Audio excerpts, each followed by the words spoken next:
Today, Senator Harris and I are requesting that after a century, after 100 years, and over 200 different bills introduced in this body, that we finally make lynching a federal crime in the United States of America. And thanks to the work of incredible people around this country, truth tellers like Brian Stevenson and the Equal Justice Initiative, today we have a far more comprehensive understanding of just how widespread and purposefully lynching was used as a tool of racial terror and oppression in our history. We know that the Equal Justice Initiative was able to document thousands of cases, documented 4,000 cases of racially motivated lynching between 1877 and 1950, and that during that time, lynchings were used to terrorize communities. They weren't only vicious acts of murders against individuals, but in many cases, bodies hung, trying to drive fear into communities and make them submit to second-class citizenship and consistent injustice. The use of lynching as a larger part of terrorism is disturbing, and it's a dark past part of our history, but its legacy does not just live in our history books. Despite advocates and activists and organizations that have dedicated themselves to studying and addressing the racial terror in our history, we have failed to correct for many of those past sins. We know that this passage of this bill will not undo the damage, the terror, and the violence that has been done and the lives that were brutally taken in our past. But we do know that the passage of this bill, even though it cannot reverse the irrevocable harm that lynching was used as a terror of suppression, the passage of this bill is a recognition of that dark past. We know that when wrongs are ignored, they fester underneath the skin of the body politics, and we know that justice delayed is justice denied. And so today, this is a moment of potential justice in this body. Justice for the victims of lynching that has too long been denied.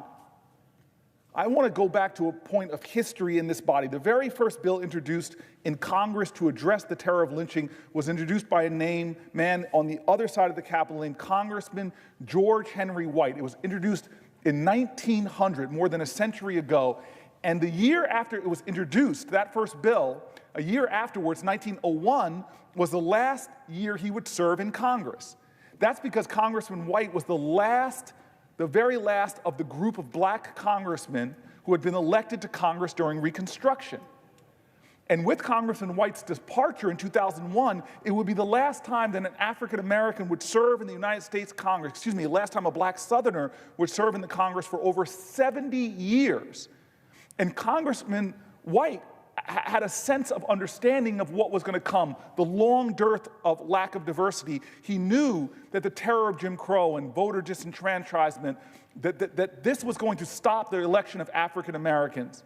And so in his last speech on January 29th, 1901, in this body, a year after he introduced that bill to criminalize lynching, he delivered a farewell address, and he called that address, quote, "the Negro's temporary farewell to the American Congress." And in that farewell address over a century ago, here in Congress, he made the same request that Senator Harris and I are making now, the same request for the United States to officially criminalize lynching. I want to share just a part of what Congressman White said that day, close to 118 years ago to this very day. He said, and I quote, "Mr. Chairman, permit me to digress for a few minutes for the purpose of calling the attention of the House to the bill I regard as important, introduced by me in the early part of the first session of this Congress. It was intended to give the United States control and entire jurisdiction over all cases of lynching and death by mob violence. During the last session of this Congress, I took the occasion to address myself in detail to this particular measure, but with all my efforts, the bill still sweetly sleeps in the room of the committee to which it was referred. The necessity of legislation along this line is daily being demonstrated. The arena of the lyncher no longer is confined to southern climes, but is stretching its hydra head over all parts of the Union. Referring to the terror of lynching, Congressman White knew, and he said this final quote. He said, "The evil peculiar to America, yes, to the United States, must be met somehow, someday." Well, now in this moment in America, we have a chance to make someday today. We have the opportunity to recognize the wrongs of our history, to honor the memories of those brutally killed, and to leave a legacy that future generations can look back on, knowing that after 200 attempts and a century of trying, that on this day in American history, this body did the right thing.